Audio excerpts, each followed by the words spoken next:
Man, welcome tonight. You got your main man in the house, and this is the one and only Coach Tony. And I want to thank each and every one of you guys for your complete support for our entire year. As we come to a close of our first year episode 122 of the Pull Up Podcast Show, and of course, I'm the one and only Coach Tony. I told us from the beginning that this is one of the hottest sports podcasts that hit the airways, and we've done it. We've closed in on a year. So I'm actually excited. And with a guest that we've got tonight, you're going to be even more excited. This person is going to come to you from Tobacco Road. Anyone knows the game of basketball, know Tobacco Road is down in the North Carolina area. But this guy's got more miles in the NBA than Southwest got, in air frequencies. But we're going to talk a little bit about that. But before we talk about the guest and bring him out, Val, you know what to do. Drop.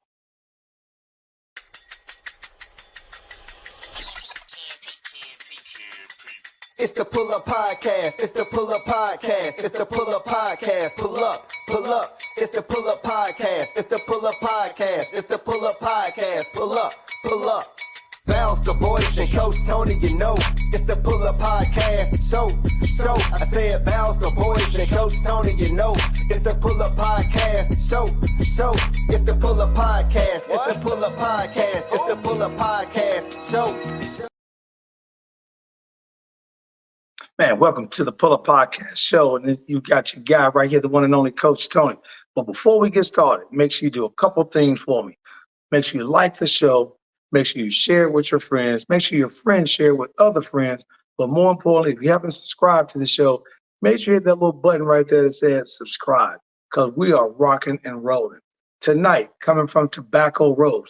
For those that don't know, Tobacco Road is down in that North Kakalaka, North Carolina, South Carolina, Virginia, that area down there. By the way of North Brunswick High School.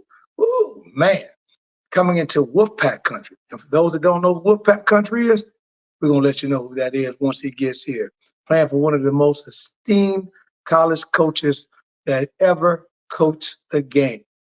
As a matter of fact, if you are a basketball fan, you know that at a certain time of the year, college basketball focuses on the V Foundation, fight cancer. We're going to talk a little bit about that. And it's the only show that you can find this information out about. He's an NBA champion, first team All ACC, 1989. Yeah, man. And he also, the brother was Mr. Basketball at Tobacco Land, North Carolina. Let's bring to the show tonight my guy, my one and only, Chucky Brown, baby.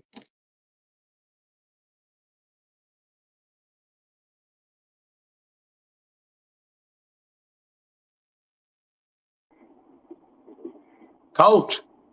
What's going on, man? How you doing? Man, you like me, baby. Road warrior, man. Hitting them highways. I just got off coming back from ATL this weekend with my AAU team. So I know you're on the road, man, working, man. So I appreciate you just bumping into the show tonight, man.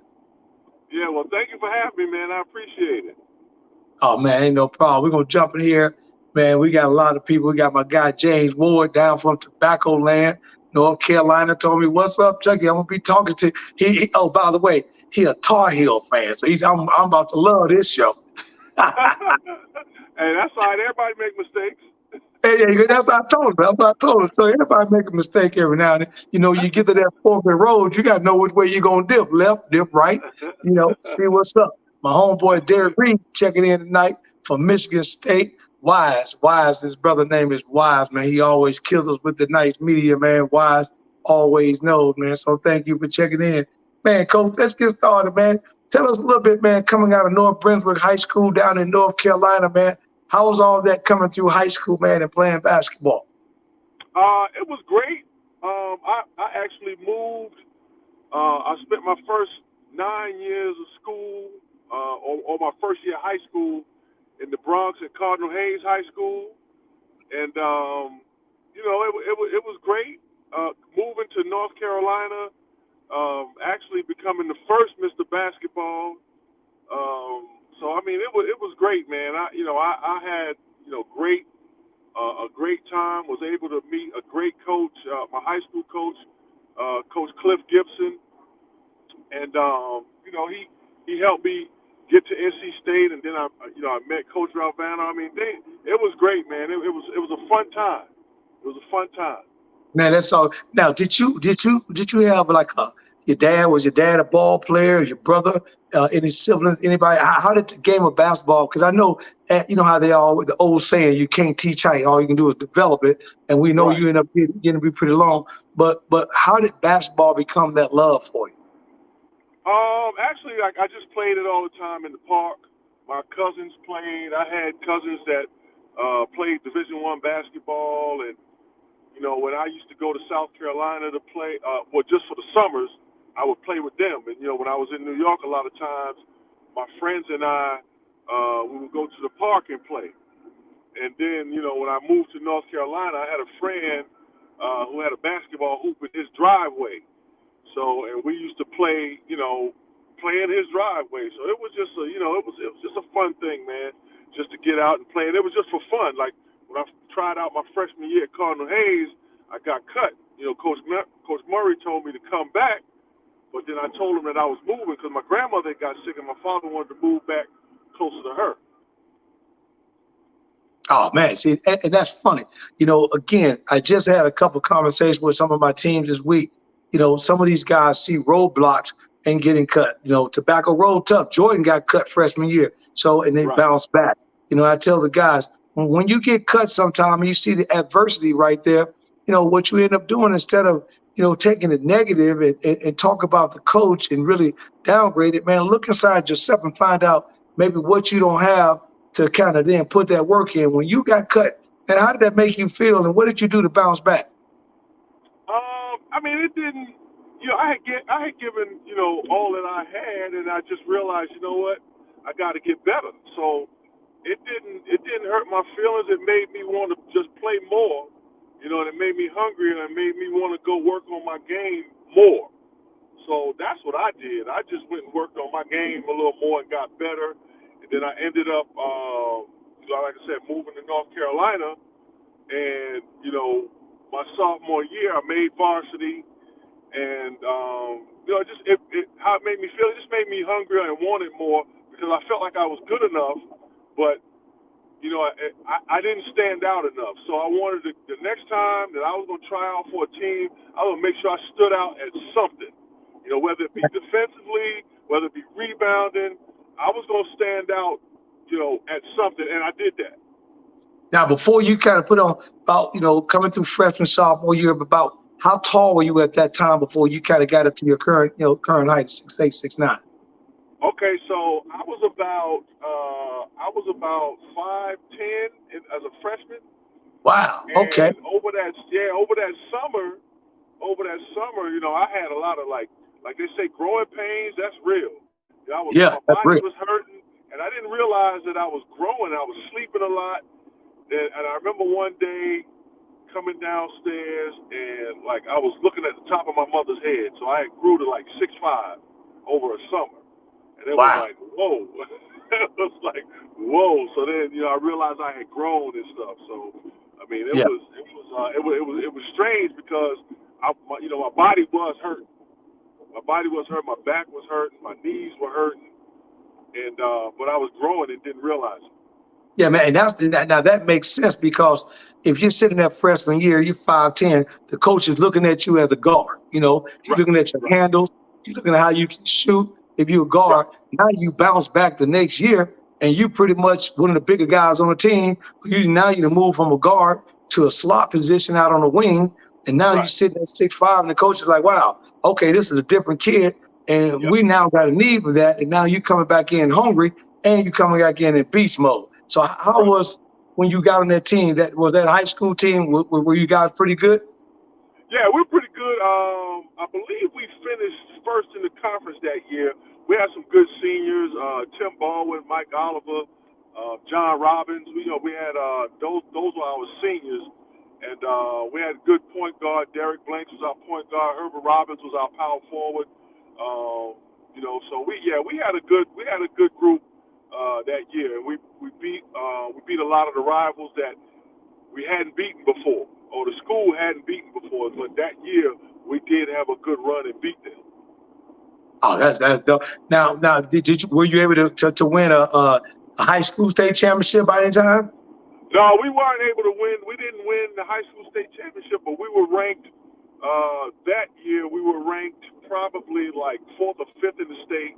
And my senior year, I can tell you, we were ranked number one in the state, but never had a chance to win. Never won it. Oh, wow. Yeah. So when the recruiting kicked off, and all of a sudden, how did that make you feel? Like, what were some of the first schools that came at you? Some of the first school that actually came at me was a small school. Oh man, what was the name of that school? It's a D1 school. They got hold on, I gotta remember the name of the school. But it was a small school in South Carolina. Oh man, I can't think of the name, but they're the Terriers. They shoot a lot of threes now. They beat Carolina, but that was the first school. Wofford, that's it, Wofford. Wofford Oh, yeah, was the Walford, first yeah. school. Yeah, Wofford was the first school to come after me and, send me letters and give me an offer. That was the first school, was Wofford. And then after that, other schools came in, but Wofford was the first one. Wofford was the Oh, first man, one. that's amazing. I know Walford very well, man. I got a kid of mine that played in my first national championship that I won in Okay. '05 here when I moved to Tennessee. Shout out to my guy, Kevin Giltner. He's now the associate head coach down at Virginia Tech playing ball, and he was a big-time shooter, came through. I know Walford very well. So now Okay. you sitting up there, you banging it out, coming to your junior, senior year, you get on the map. Now you're starting to be there. You're ranked in the top 100 in the country, ESPN at the time.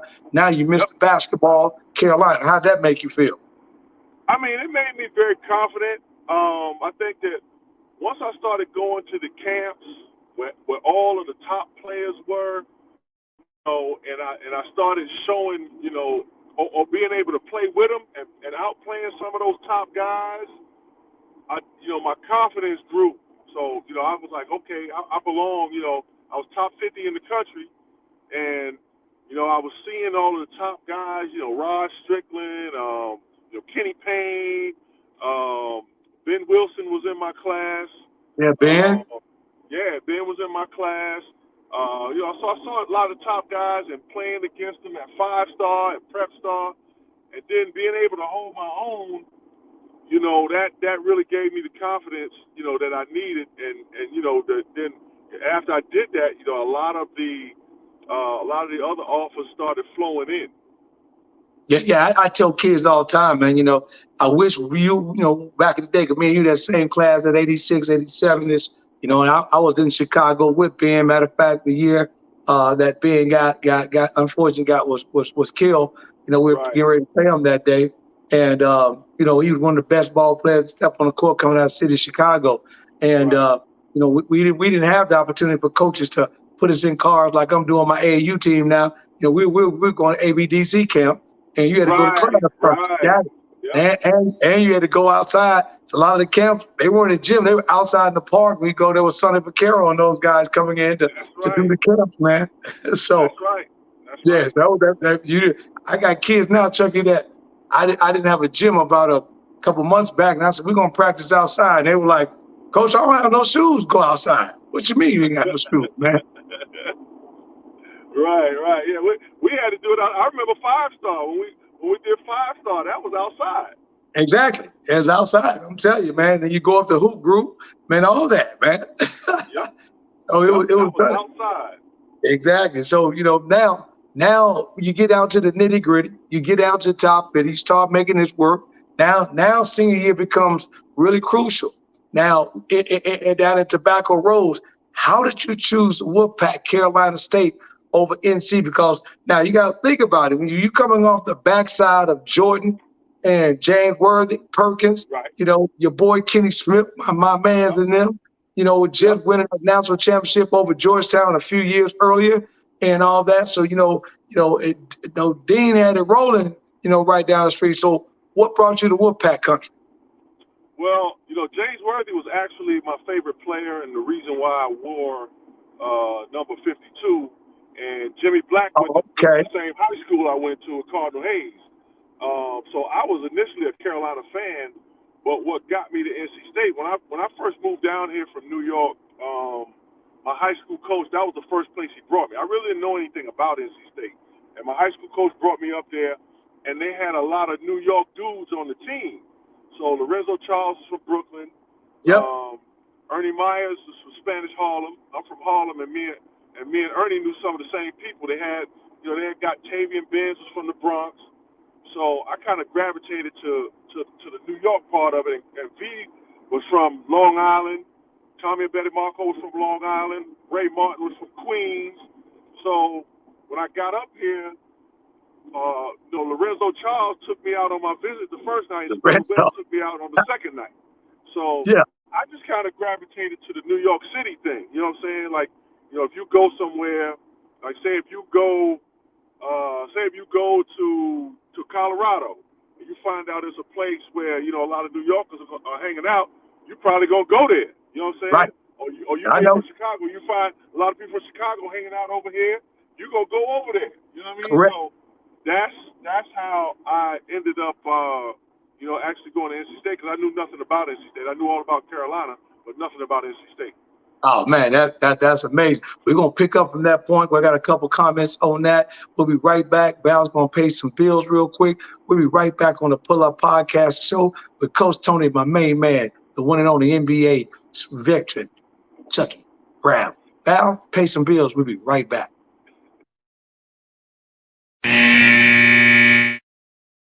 Are you a small business owner looking to grow? Introducing the KeySpot mobile app.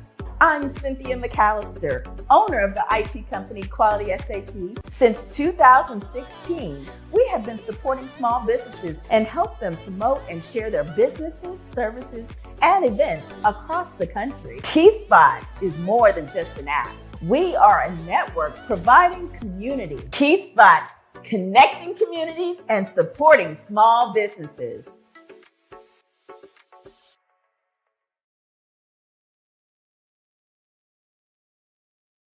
Oh, yeah, I see. Now, as we come out of the locker room, heading into the second quarter on the Pull Up Podcast show with the one and only Coach Tony, and my guest here, Mr. Chucky Brown. Chucky, you said something. I didn't even realize that, me and you damn near neighbors before I come to Chicago to Kent folks, man. I'm a 125th and 5th, man. Marcus Garvey Projects right there in Harlem, baby. Okay, yeah. I'm from 147th 7th Avenue, Esplanade Gardens. Yeah, that's real talk there. So mom got Chicago, I got my Alabama connects, man, and so that was it. So I can understand exactly what you say, because my players still say it today. They're like, man, coach, you go anywhere without ripping the shot? Nah, I'm always got my Chicago hat on, something, because you'll be amazed the people you bump into and what they doing and where they at. There you go. I see the NYZ. No, this is Chicago. Yeah. Oh, that is good. Okay. That's Chicago. Yeah. I see that, dog. I see it. But I tell you, it's funny, man. This is how we are, man. And if you got any questions for the veteran tonight, Chucky Brown, got any questions, make sure you put it in the tagline so I can put the questions up, and we having an in-depth conversation, talking a little bit about the life and what everything was going on in the league with Chucky Brown. Now you in college, you at NC. I got an opportunity to check out the video. We're going to pause for a minute. Val, hey, drop that video real quick and kind of show a little bit of his skills out there. Let's just play this video. We'll be right back. In the NBA.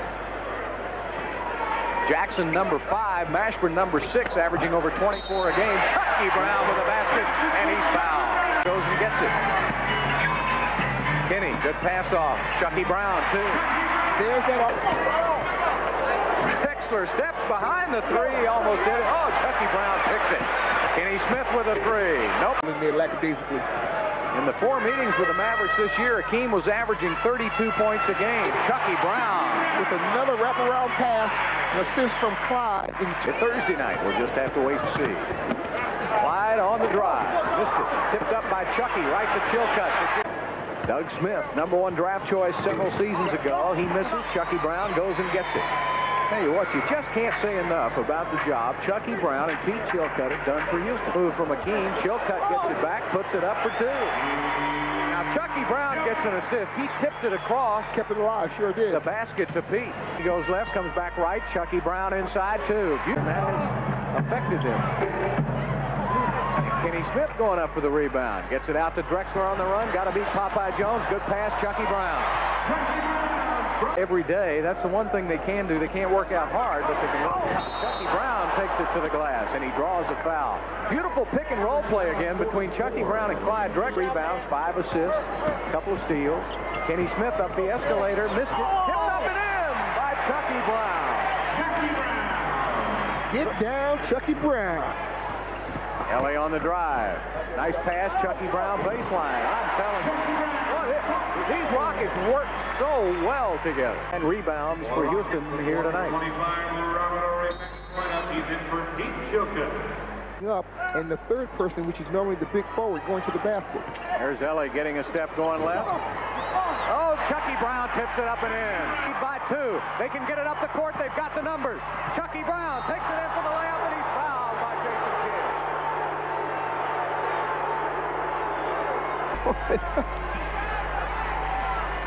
Mashburn picked up on the perimeter. Mashburn with a big game. He's got 35 points. Takes it in. Good defense by Chucky Brown. Well, I'll tell you, Chucky was just mauled from behind, and they're going to give the ball to Dallas. Man, baby, that's flashback for you right there. Yeah, that's a nice one. Yeah, as we build up to that NBA, let's jump back into NC Stadium. So you now are coming in, as you mentioned earlier, you're coming in, it's Coach Valvano. I mean, you're coming off Wittenberg and them boys from upsetting one of the greatest teams that there was in Houston, and Elijah, one of them boys. What was the expectations when you came in at NC State? Because you sitting there with a crew, baby. I mean, you in there with, like you said, Monster Masburn, you got Shackelford with you down there, you got Nate McMillan down there, you got Ernie Myers down there. I mean, y'all was loaded. Yeah, it was your freshman year. You was loaded. Yeah. I mean, the expectations, were to win. I can remember, it's always a championship. You always want to win a championship. The goals were always set high. I can remember coming in the locker room and guys, this is before the first game. We in our first day of practice, they talking about, where we gonna go for the NCAA tournament. So that was the mentality. Like, we wanted to win. You know what I'm saying? Like, everybody wanted to win, and everybody knew, like, you had to sacrifice something in order to win. So I think, like, just the mentality, like, just that first day hearing, like, okay, well, if we win this many games, we're gonna be in this part of the, we're gonna be in the East. You know what I'm saying? So if we win this many, we might have to go out west. It was just like, it was no talk of, well, if we get to the tournament. No, it was when we get to the tournament. There you go. So yeah. it was no if. It was like, yo, we're going to the tournament. So we spoke. I guess we spoke good things into the atmosphere, and good things happened. Man, that's how you, like you say, you got to speak it into existence, or you don't make it, right? That's right. You can't talk ill of yourself. You know what I mean? Exactly. And your boy, my homeboy down in North Carolina, James Ward, said, "What's up, frat?" There y'all go with that Phi Beta Sigma. I keep telling them. Go, Bob. Go, Bob. He one of the only homeboys I got that's a Go Mob, and my boy Tim Harper. Go Mob. But I told you, man. It's always gonna be that Kane's time, baby. It's always gonna be that Krispy Kreme, baby. That Krispy Kreme.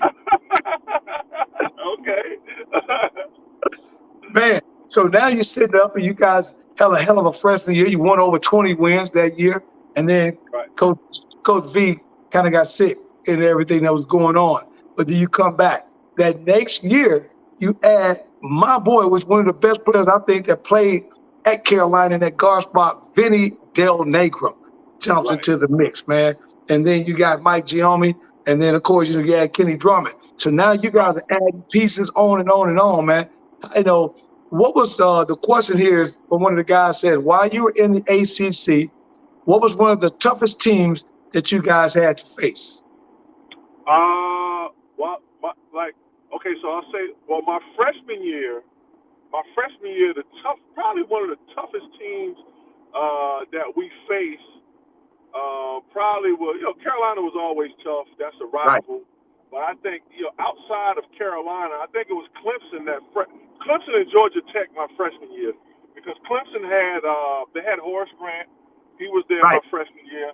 And then Georgia Tech had Mark Price, John Sally, Dwayne Farrell. So those and Kenny, Mr. New York, Kenny Anderson. Well, Kenny Anderson wasn't there yet my freshman year. He wasn't there yet. Oh, But that's right. He's in my class. Yeah. Yeah, my freshman year, it was Georgia Tech and Clemson, outside of Carolina. Carolina was going to be tough because that's a rival. Right. But those two teams, I think, were a little underrated. And like my freshman year, those were the toughest team my freshman year. Now, throughout my 4 years, on the whole, I think, Duke or Carolina, they were always good. Duke was on Duke was on the cusp of that. Duke was just kind of coming into being. They really didn't hit that to that early '90s when G Hill put them on the map and all that. So Duke was still coming because Grandmama and them beat them up in Vegas a couple times. So they was coming. I always love you guys. Uncle David Thompson, one of the greatest NC State Wolfpack guys ever. Family, just much love. But another question came in and says, "Hey Chucky, what was your toughest road game?" That's a great question. The toughest place to play on the road, back then, we loved to go to Little John. Clemson wasn't really hard to play there. Georgia Tech wasn't hard to play there. Probably the hardest place to play probably was Duke, because they used to let them do things that they don't do now. Like, we would play them, and like we would be playing, and they would be throwing a tennis ball across the, you'd be running down court, and you see a tennis ball flying, but you'd be looking like, what is going on here? So they did things to distract you. They don't let them do it anymore. Right. You know what I'm saying? They don't let them do it, but they used to throw a tennis ball across during the game. That's so I crazy. think Duke probably was a tough. Back then it was only 8 teams in the ACC. Maryland was in the ACC back then, and Maryland was. It was fun to play. It was fun to play in Cole Fieldhouse. It was fun to play in the Dean Dome. It was fun to play. I played the last game at Carmichael. It wasn't. It wasn't. Hard to play there. It was hard to play at Duke because they did things to distract you mentally. Like if you wasn't mentally tough enough, they get you. Right. And I can see that. And that's crazy because, like you said, Maryland, before they came over to us, to the Big Ten, you down there competing against my man, Lefty Drizel. And Lefty kept a squad down there, and them Terps was always tough. My guy, Derek Reed, said, looking at when you came through that era, from high school into NC State, compare players of that era that you played in versus the kids you're looking at recruiting and looking at today. I think the kids that so back in the day, I don't think we thought as much about playing professionally. I know I did. I didn't think it didn't really hit me until probably my junior year. I went to the Olympic trials in '88, and I made it down to the last 16, and then I was like, I'm here with all these dudes. And I'm, holding my own, you know what I mean? And I played well.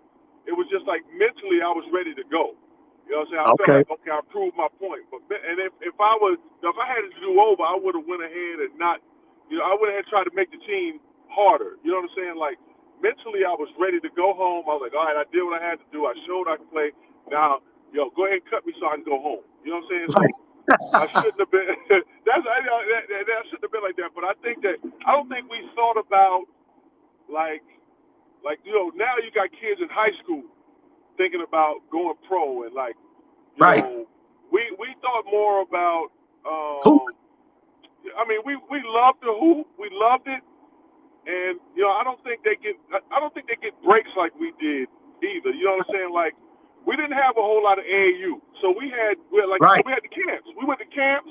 It was like 3 weeks. It was like 3 weeks of camp. So you had the Nike camp or ABC, the AFB camp. You had BC All Stars. You had Prep Stars, and you had 5 Stars. You know what I'm saying? So you did your 3 weeks of camp. Then you come home and you can still be a kid. A lot of the kids today, It's like, like now I'm leaving the AAU tournament. You know what I'm saying? Right. Like they do AAU, then it's gonna be something else. You know what I'm Right. saying? They start school workouts. We didn't have school workouts. You know what I Right. mean? So Yeah, we had no 6 weeks for June. no, we didn't have all that. So now that they have that, I don't think these kids get as much of a break as we got, Right. and it becomes. I think it's more of a grind for them than it was Yep. for us. It was fun. It was fun for us.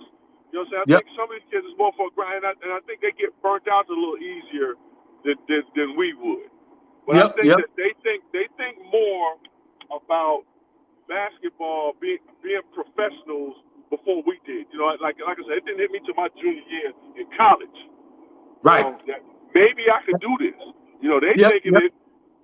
Freshmen in high school, they talking about the league. So I think that's the big. I think that's probably the biggest difference. And I'm gonna add one to that too. You guys, when we played back in the day, Chuck, we graduated, man. We watched Georgetown with John Thompson with Pat and Morning and them boys coming up with Matumbo. We had already seen I had a slip God dog it. I had a slip. But we graduated. We had people in there, Right. and they could have went pro early, but they graduated. Right. That's guys went. Okay, so guys went for 4 years too. You didn't come out early unless you were special. Correct. Magic Johnson special. Now people don't remember. Larry Bird was a junior. Larry Bird got drafted and went back to college. He didn't come right out. Correct. He went back to college, you know what I'm saying, and came out the next year. So guys were a lot more seasoned. Like when I came into the NBA, it was grown men in the league. You know what I'm saying? It was grown men feeding their families. Now, dudes are getting drafted at 19, 18, and you got young dudes. It's like the veteran, we always had good veterans. Like when I came, Tree Rollins in his 13th year, Larry Nance in his 11th year. So you have veterans there to teach you how to become a pro. Now these guys, I don't think they really have that like it used to be. I don't think they really have that. The league has gotten a lot younger. You know what I'm saying? So, and I think that, that's why the game is like it is. So, but it is what it is. Yeah, it is. Man, I tell you, we have an in-depth, as you say, with one and only Coach Tony in the Pull Up Podcast Show, quarter by quarter sports info with my guy, Chucky Brown. Val, this is halftime. We got to take these boys in the locker room and talk to them for a minute. I got to win this game. Pay some more bills. We'll be right back.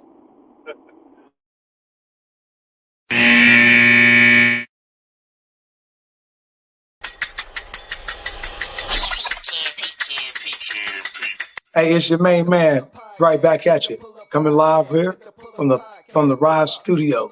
And it's your guy talking about what? Pull Up Podcast Show. What is the Pull Up Podcast Show? It's a brand new podcast hitting your airways nationwide, talking everything on sports, from baseball, basketball, hockey, and then I tell you, we're going to have a lot of fun. So make sure, if you want your questions answered, you want to have fun talking a lot of sports, make sure you pull up on me, because it's the Pull Up Podcast Show. It's the Pull Up Podcast. It's the Pull Up Podcast. It's the Pull Up Podcast. Pull up, pull up.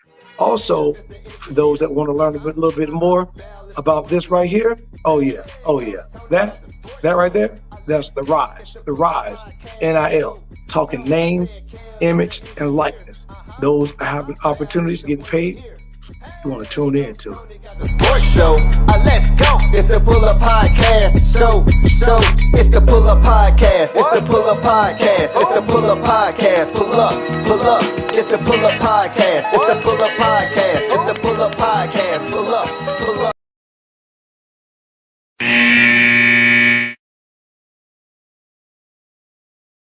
Man, we're coming out of the locker room in the third quarter here with your man, Coach Tony, and my guy, Chucky Brown.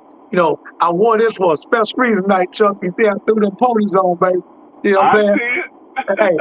I wore this because what people don't realize, and I'm going to ask you, a little bit about it. I was talking to my coach this past weekend. Back when we was playing, ponies was like Nikes. We had a lot of them had them Avias. Avias was in there. The Pro Kids was in there. Reebok was coming on the set. We thought they was going to be big. I was just kind of joining the game because of what Jordan was doing. But, Right. was there any particular shoe that really was a brand or shoe that you like wearing, playing? I would say I remember back then. I remember those top 10 Adidas. Top There 10 was Adidas. I remember them, baby. Adidas top 10. So, and Yeah. I had a pair of ponies because David Thompson used to wear ponies. So, Hey, I had a pair logoed out that I wore in high school with my name Thompson on the back, and the boys, if people kept wondering where the hell you get them out, don't worry about that. Just keep on playing. right. But when I was playing in the pros, my first shoe was Converse.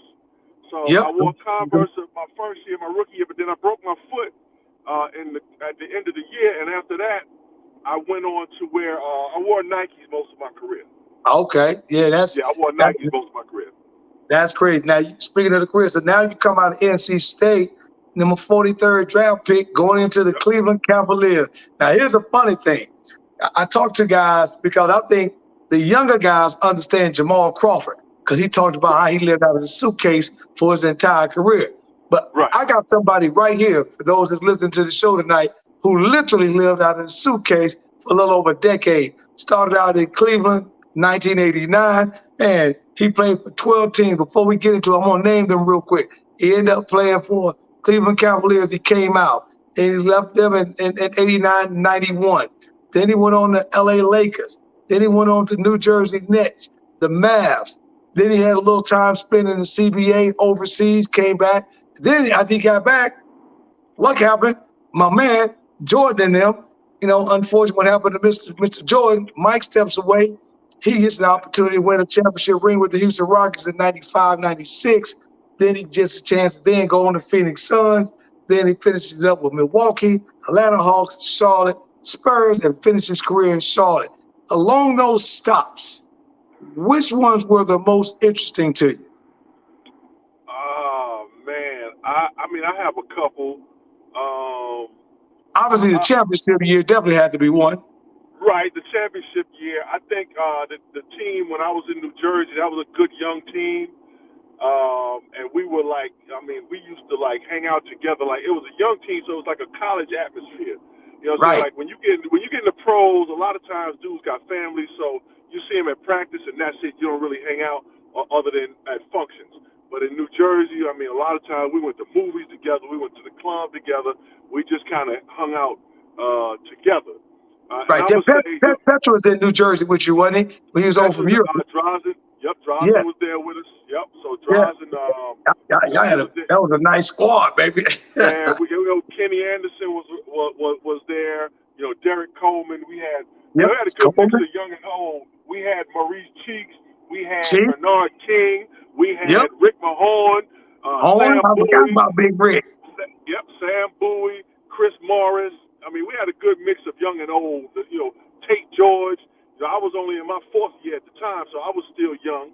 You know what I mean? So, but we had a good mix. I'll say that the Sacramento Kings team, my last year, was probably one of the more interesting teams too, because that was a team that Vlade and C. Webb on that squad. Chris Webber, Mike Bibby, Bobby Jackson, Mateen Cleaves, Hito Turkoglu, Peja Stojakovic. We were Doug Christie. We were clearly better. Yeah, we were clearly better than the Lakers, and because of some calls that didn't go our way, we ended up losing that series. And we were clearly better than them. We clearly outplayed them that entire series. Man, that is. Hey, man, I got an old guy of mine, Dr. Glover, checking in tonight from Fisk University. You got to keep them HBCUs hot. And my man, one of your boys, Chucky, Kenny Blakeney over there at HU in the house, So he got now me and you going to have to argue for a little bit in this next piece because me and my assistant coach this weekend, he pulls up a video, and I love him to death, with Vernon Maxwell, because Vernon was ridiculous, right? Now, unfortunately, Mike gets, again, had to step away because of Pops and all that. Ended up playing a little baseball before he came back. We had to show everybody, what we do in the shower, because while you was in Cleveland, we had to shut him down, for a decade. But we argue, and my argument to him, and I need to hear your answer, because you was a part of this. I told him, if Mike's dad, unfortunately, doesn't get murdered, right? Because that's what happened, and Mike doesn't step away from the game, the Chicago Bulls possibly pulls off something that's never been done since the Boston Celtics and win 8 straight rings. Now, I know y'all got them 2 in the middle. Now, according to Vernon Maxwell, the year that you guys were there, he said y'all beat the hell out of the Bulls and all that. Who was going to stop Olajuwon? Now, I'm going to give you from my perspective. No one was going to stop Mike. We already know. Give Mike his 30, 40 or whatever, and we got to contain Pip on the wing. But if Mike would have been there and you guys had that lineup you had in 95, do you think that you could have beat the Bulls head up for that NBA ring? Oh, without a doubt, we'd have beat the Bulls in 6, so I'm going to tell you why. So, the same number that we beat everybody else in the 6. I'll tell you why. So now, first of all, you had no matchup for Dream. You had nobody, right, for Dream. That's true. That's true. Okay, so now, because Will Perdue and Bill Cartwright couldn't handle it. Couldn't handle it. So, okay, so Robert Horry and Scottie Pippen would cancel each other out. I think Robert Horry could play with Pip. Yeah, I think give or take 6 or 7 points, Pip got it. Okay, now you got Jordan and Drexler. Okay, Jordan's going to win the majority of the but Clyde is right there. You know, Jordan is 1A. There's no question. Right. Clyde is probably 2A, right there. But Clyde. Yeah, the only thing I'm gonna say about that is when Clyde finally came, Mike had the ocean in front of him. That's all I'm gonna say. Mike killed him in Portland. Okay, so now, if you go back and look at the scores, Jordan got his 40. Clyde probably had 30. Right. You know what I'm saying? So Clyde was right there. You know what I'm saying? That's what he was right there. Now, if we go to the bench, okay, Sam Cassell is better than B.J. Armstrong, Steve Kerr, anybody. Right? Yeah. I give you that. You got Mario Ellie. You know what I'm saying? Mario Ellie. I remember Mario Ellie. Yep. Nobody. I don't see nobody. Defensive guru. So I don't think there was nobody there better than him. Okay, so now I'm trying to think who would my matchup be? Probably like Scott Williams. Your matchup would probably be my boy, the waiter, and Tony Kukoc. I mean, Tony probably gets the scoring on that one. Tony was tough to guard. Tony was good at scoring. But defensively, Tony was a liability. Yeah, he was. Yeah, we showed that in the Olympics. Right. So Tony will tell you that. So I think we would win because I think we win more of the matchups now. The big matchup, you guys will win the big matchup at the guard spot. We got the big matchup at the center spot, but every other matchup is like right there other than Sam Cassell coming off the bench. I don't see nobody that matched up with him. So I think our bench was better, and that's why we would win. Now, I'm going to give you one off the bench. I think that with Cassell coming off the bench, we had to put Ron Harper on it. I think Ron Harper would have. So which championship team are we talking about? Now, Ron. Okay, that's right. You're right. You're right. Ron wasn't there yet. You're right. Yeah, right. Which set we talking? Right. Yeah, Ron wasn't. Yeah, because Ron didn't come to Mike, got back. You're right. That's right. So if we're talking that first group, they're done. Now, they're done. You have to mention Vernon Maxwell. That was a thug of the squad. I love Vern, man. Big time Vern, Georgia boy, man. Right. See, Vern. See, the reason why Jordan didn't really want to mess with Vern too much because Vern would try to fight him. You know Vern always try to fight him. Yeah, but they try to have a couple fights. Yeah. Right. So Vern was tough. Vern was tough. Now Vern would try to get him out, but Jordan never fell for it. You know what I'm saying? He kept it. Jordan kept his head. Jordan knew what he was trying to do. Yeah. Vern was like the epitome of a Dennis Rodman in a PG kind of. You know, he gonna get up on you. He gonna be that fly on some watermelon. He gonna get at you, and then he ain't backing down. You talk to him something crazy, he talking crazy right back. Yep, that's right. That's right. Yeah, so that was the. I think our bench would have us beat them. That's why we would win. It's because I think our bench was better.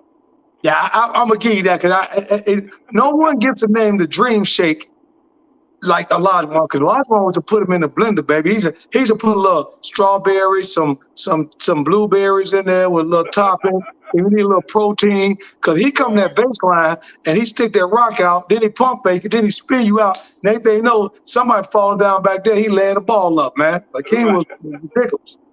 You know? Yeah, Dream was a beast, man. He was a beast. Man, and you guys had Coach Tommy. So Coach Tom was already a European type coach, getting into that. Yep. You know, Chucky, I think I'm about to put that game on NBA 2K. I'm about All right. I'm about to put it on 2K and let you know the computer come up. All right. That'll work. Man, I tell you, boy, and it was crazy. That year that you guys won it and coming out the West, I think what the East had, the Knicks? Was it the Knicks coming out of the East with John Starks and Pat?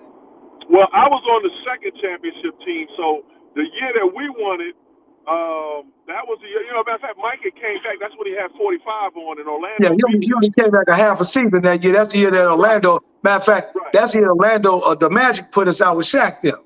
That's right. So then we took care of Orlando. Right. When they got there. So that was Orlando. But we were a 6th seed. We were the 6th seed coming out. So we had to beat all of the toughest teams. So when we first got in the playoffs, this was the year. This was when it was the best 3 out of 5. So everybody had the home court against us. So we had to beat Utah the first round in 5. The next round would be Phoenix in 7. The next round would be San Antonio in 6. And then the next round we beat Orlando. We swept Orlando. And Orlando was the 1 seed. San Antonio was the 1 in the West. Phoenix was the 2 seed, and Utah was the 3 seed. So you had to beat the pick and roll with Stockton to Malone. You had to beat the speed out there with Barkley and Kevin Johnson running, and your boys spotting up on the corner. You had to go beat. Who else you say? San Antonio with David Robinson. So you got David Robinson and them boys down there. You had to beat them down there with Rudy and all them. They were down there playing. Man, and Sean Higgins was on that squad at that time too. Yeah, he didn't play. Not Sean Higgins, but Sean Elliott. Oh, Sean Elliott. Yeah. Sean Elliott. Sean Elliott was tough. Elliott was tough. They had a squad. They had a nice squad. Arizona boy. They were, man, that is. Woo, man, I tell you, my boy, Coach Justin Allen gonna love you, man. We argued about this the other day. He gonna love you on this. Hey, we are talking basketball quarter by quarter tonight, having a lot of fun with my guy Chucky Brown, baby. We're gonna be back for the 4th quarter on the Pull Up Podcast Show, episode 122. As we come to the finale, I couldn't have a better guest than I got tonight.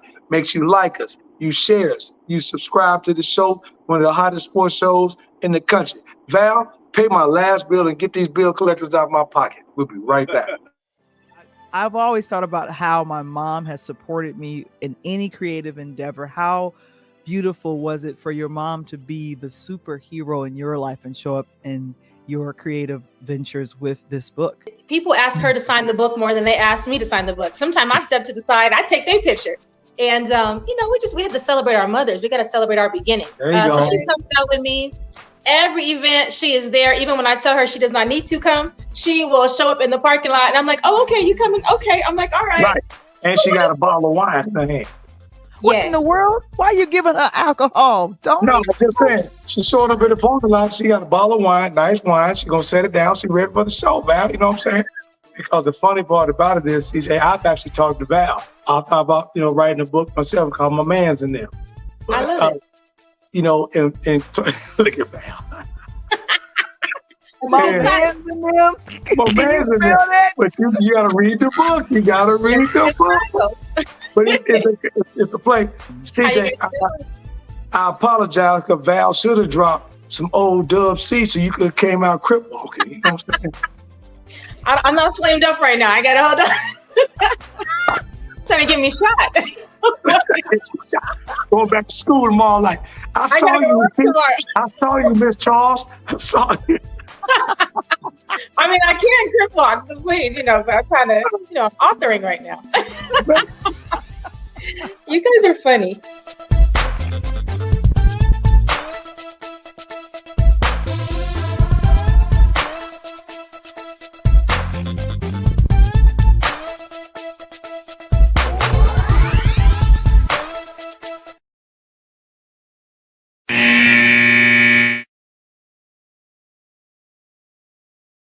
Man, welcome back to the Pull Up Podcast Show with the one and only Coach Tony. As we come out that huddle for the fourth quarter, you know how that fourth quarter is, Chucky. Hey, let's go, baby. Got to close this game out. Let's close it out. Let's close it Man, out. Let's finish man, strong. I tell you. So I want to send another big shout out to your boy and my boy, going by the way of DePaul coming in. My man David Booth. I sent Booth the info earlier tonight. Hope he jumped on. So you now get about the league, man, and end up at New Orleans down there on staff, man. How was that, in the NBA side house that you now transition from a player now into the coaching staff? I think it was great. I was a scout down with the Pelicans, and that was fun, because you get to watch and evaluate talent. So I really enjoyed the scouting. Dale Demps was the general manager at the time, and he called me, and David Booth was there working at the time as well, and he was the director of scouting. So, it was fun to go and just watch guys because it was fun for me to find out background information. You could see what guy can play. You could see that, right? But the things you had to find out was the things that, that you couldn't see, like the type of character the person was. So I really enjoyed, talking to, the team manager, because you talk to the team manager because how they treat the team manager is probably how they are. You know what I'm saying? Okay. Because most of the time the team manager is like the guy that picks up the towels, goes to get you water. And if you're disrespectful to that guy, you're probably a disrespectful guy. You know what I'm saying? So it was fun to do that. And I remember one time, one funny story, we had a guy, we were in Portsmouth. So we had a guy, I had got some background information on him down to the drink that he liked at the club. What was it? I think it was like a rum and coke was his drink. So what we would do is we would get the guys in the room and we would ask them questions that we already knew the answer to. Okay. So just to see if they would be truthful. So it was one guy that we had in Portsmouth, and so we asked him some questions like, okay, do you like to go to the club? So he said, yeah. He said, so we knew that, so we're glad he told us the truth. So then we was like, well, do you drink when you go to the club? And he was like, yeah, man, I can't lie, man. I go get me that rum and coke. So it was funny, but also it was good that he told us the truth. So now that we know the truth, now, okay, we can deal with you. You know what I'm saying? Now we know the truth. No, you didn't lie. So if you lied, then that's the type of person you are. So we knew that this guy was a good character guy that, go out and have a good time. Okay, everybody want to go out and have a good time, especially when you're young. So, it was fun for me to find out that background information about the guys, and then, to be able to sit there and talk to them, and you could tell what type of people they were. Right, man. That is funny that you said that, Chucky, because I was talking to my team a few weeks ago just about character, exactly what you said. And I said, at the major level, the higher up you go, they got coaches that are literally, one of my coaches back in the day, my boy Darren Hurts, good friend of mine. He's now up at Dayton right now, Dayton University, up there with my guy. We're with Coach Grant.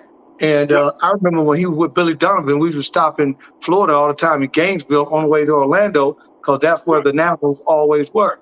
So, Coach Darren, man, never closed the door, always took the AAU team. He would tell the guys, we got coaches on staff that we would send to McDonald's just to sit at McDonald's during an AAU tournament. They never watch the game, because then when the kids come in, they want to know if who's throwing paper on the floor, who's goofing off, put ice cream on somebody's face, or trying to smack a girl on the bottom, or talking disrespectful to people, cursing, listen. Because then if you're disrespectful to that, now I got to get you to this college and university with no mother, no parent. I'm not watching 24 hours. There are going to be frat parties. There are going to be all kinds of liquor. How are you going to control yourself in a bigger environment? So that's funny that you said that, even about the league is incredible. Right, because especially the NBA, you got a whole, dudes are making a whole lot of money. You know what I'm saying? Like, people don't have time to be worried about getting a 3 a.m., 4 a.m. phone call, paying you all this money. Correct. You know what I'm saying? So I think, especially, making all that money, if you're going to give a guy a lot of money, you got to make sure you got good character. You know what I'm saying? Right. Like character is a big. Even like now, I'm coaching the D2. Character is a big thing because how you are when times are bad. That's how you are.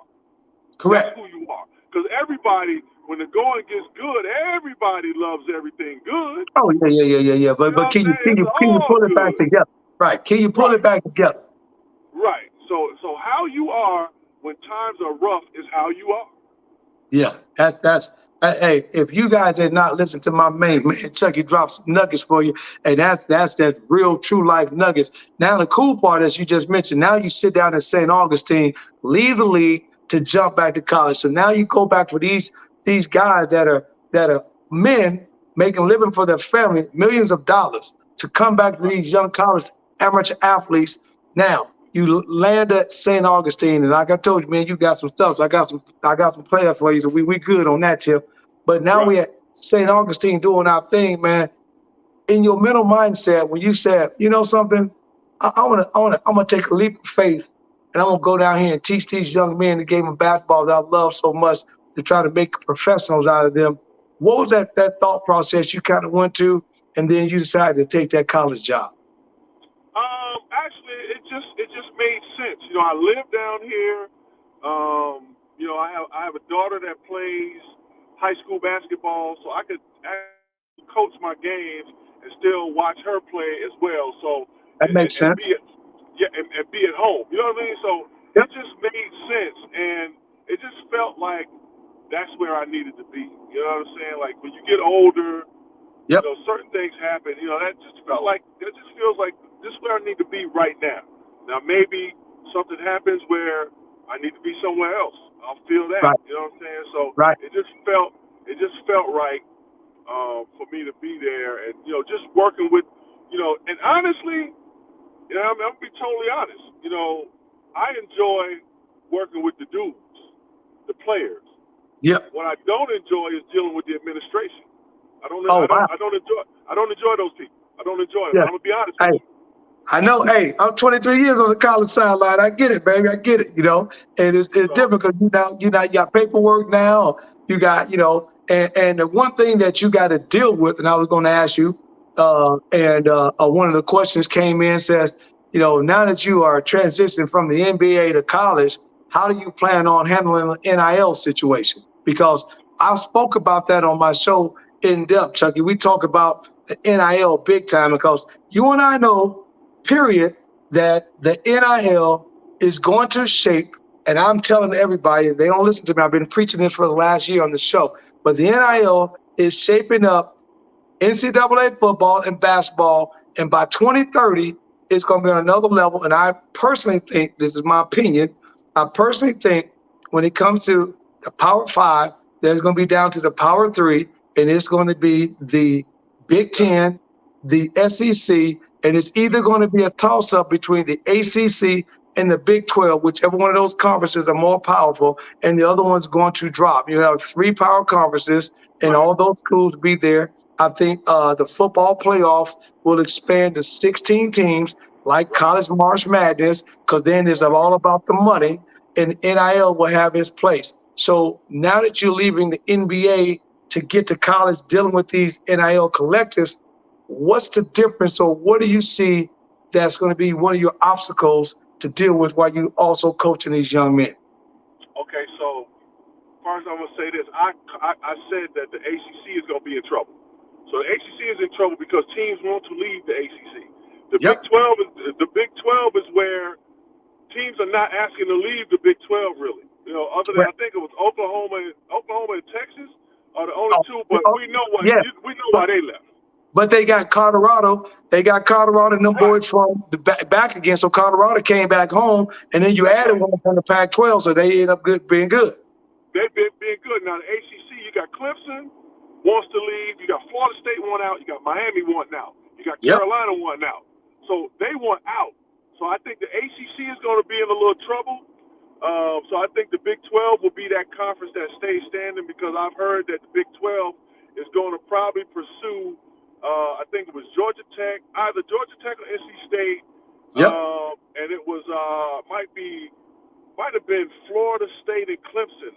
Yeah, I think Florida. I think Clemson is looking at the SEC. I think Clemson and Virginia, and I know that we in the Big Ten, we're pursuing Carolina, Carolina and possibly Duke, because that makes a great. You can get, because we already got the best the Pac-12 can give up. We got USC, UCLA, Washington, and Oregon. Yeah, and if we can get a Carolina or a Duke to jump to the Big Ten, that's a wrap. Over. Yeah, it's a wrap. So I think the ACC is going to be in trouble. Now, as far as the NIL goes, my school, I ain't got to worry about it. I ain't got to worry about it. You know, we have different things where we help the guys, with food coupons and buying food and little stuff like that. But as far as like the NIL, what it's going to do for the college landscape, man, it's gonna be wild, wild west. It's gonna be free agency. Like I just saw where Oregon said that they got unlimited NIL money, and that's Phil Knight is there. You know what I'm saying? Yeah. So that's his school. So I mean, think about it though, Chuck. Let's throw a boomerang in it real quick, right? So we're coming off the back of West Virginia and Tennessee winning the Sherman Wright Act over the NCAA for football. So the NCAA gets pissed off and says, you know something? Since you guys want to act like that, starting this August, all the Power 5 schools, they got unlimited transfers. So now I go from babysitting a kid from year to year to now from week to week, because if coach don't play me and I want to transfer, he may not know that Chucky Brown is my roommate. I get Chucky to transfer with me. That's not only one, but I'm taking two up out of there. So when you're looking at that, like you said, with NIL, and then you adding people like a Phil Knight with Nike, you add Under Armour in the mix, you add in some of these major corporations, and you already talking about I got unlimited transfers. This is what I think coming in this year. You tell me if I'm right or I'm wrong.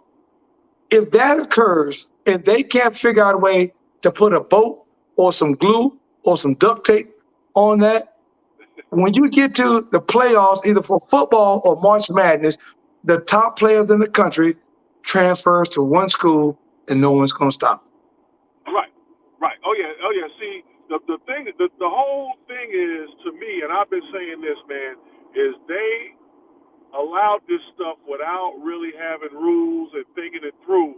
You know what I'm saying? And now stuff is starting to get out of control as it is. Yep. You know what I'm saying? So yeah, they got to find some gorilla glue or something to try to right, that gorilla glue. And that gorilla glue will do it. That gorilla glue will do it. So they got to get some gorilla glue and try to patch this thing up. But right now, I mean, it might get to the point where they're not going to be able to patch it up. They're just going to have to be able to maybe throw a little water on it and tone it down a little bit. But it's getting crazy. It's getting crazy. Yeah, that's so the recommendation, and I don't know if this is gonna happen. Basketball is a little different because we ain't got to do them to manage 15 kids, right? With a couple of people on injury reserve, maybe a couple of hardships or a couple of red shirt guys. We good. But football, they just cut the roster down to 90.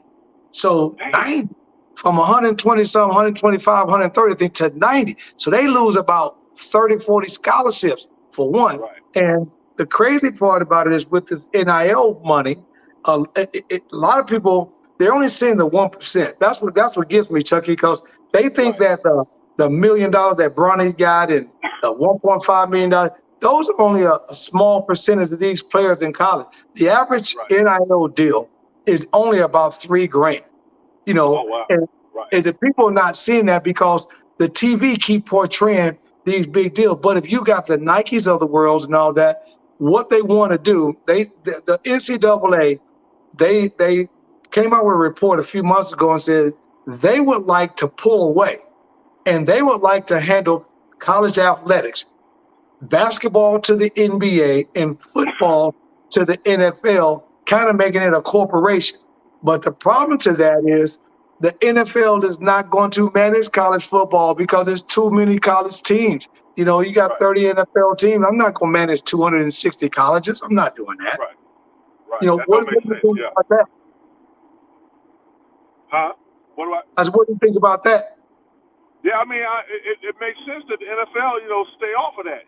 So stay away from that, because the NFL already has their stuff they got a lot of issues that they've got to manage because they still got the concussion thing they got to deal with. You know what I'm saying? Yeah. Forgot about that. They got the concussion thing. Now they got the deal where they're talking about quarterbacks having different salary caps or something like that, or quarterbacks not counting against the cap, where also they're not paying the running back position, or not wanting to pay the running back position is due. So they got enough to worry about. So I don't see the NFL stepping in and managing the college. I don't see that. I don't see that happening at all. Man, that's crazy, man. Before we get out of here, man, go ahead and let these guys know, man, down in St. Augustine, your info, man. And, if they want to reach out, anyone's got a player that they can send out to or want to help you grow their program, how can they reach out to you? They can reach out to me. I'm on all the social media platforms, Chucky Brown 52. I'm on TikTok. Twitter is 52 Chucky Brown 52, or X, as they call it, X. X, right. I still call it Twitter. I'm like you. I'm old school. I still call it Twitter.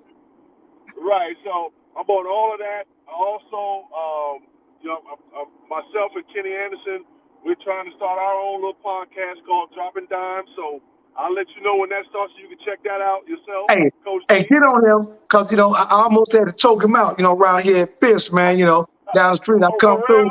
Hey, I had to tell him 15 times about my cousin used to run with him in New York. He like, ooh, come on, Kenny. You know how we do it, man. But, hey, as we wrap up here, it's been great tonight. I've had with me, I can't ask for a better guest that came on tonight, my man, Clarence Chucky Brown, baby, from Tobacco Hill down in North Carolina by way of NC State and his rounds in the NBA. And I wish him nothing but the best as you make that next move on to St. Augustine University. And like I said, I'm going to do everything I can do to help you build that program up. So make sure tomorrow, by the way, this right here in the Rise Studios, what we're talking about, as we spoke about NIL process, make sure you tune in to my sports agency. This is The Rise NIL at www.therizenil.com, where we match athletes and sports agencies together, making sure everyone is a big beneficial to that. And also tomorrow night, as we move forward, tomorrow night, we got none other than part 2 on our music and entertainment side of the house, and Interludes Extra Talk on Tuesday with my girl, Val the Voice, and of course me, Coach Tony. We're going to talk tomorrow night about, if you have not seen the series on Netflix on Simone Biles, you need to check that out. And also with Sprint, dealing with Sha'Carri Richardson and the guys from Team USA, we're going to pump up the Olympics because it's right around the corner. So make sure you do that. This is also Patreon, and we're going to talk a little bit about that. So I appreciate you guys tonight.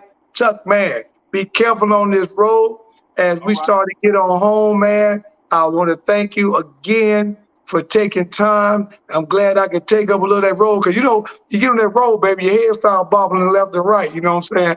So, hey, man, get home safely. We'll be on. Hold on for a minute, Chuck, before you go. We're going to pop right back to you. Remember, thank you. Closing out this season, episode 122 with your main man, Coach Tony, and the Pull Up Podcast Show. We're going to take a season break. We'll be back as Val and I put together season number 2. We got some surprises in the house for you. Keep on listening. We're going to come with a show for fans so they can jump on the show with me. We're going to talk sports. We're going to argue about some things that they've been wanting to talk to me about a little bit. So I appreciate you and thank you so much for making this first season such a success on the Pull Up Podcast Show. But you know my words. I got to get out of here. So peace.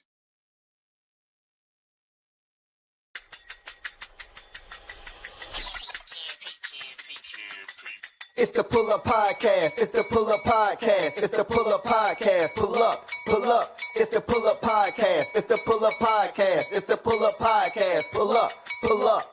Bounce the voice and Coach Tony, it's the Pull Up Podcast. So, I said bounce the voice and Coach Tony, it's the Pull Up Podcast. So, it's the Pull Up.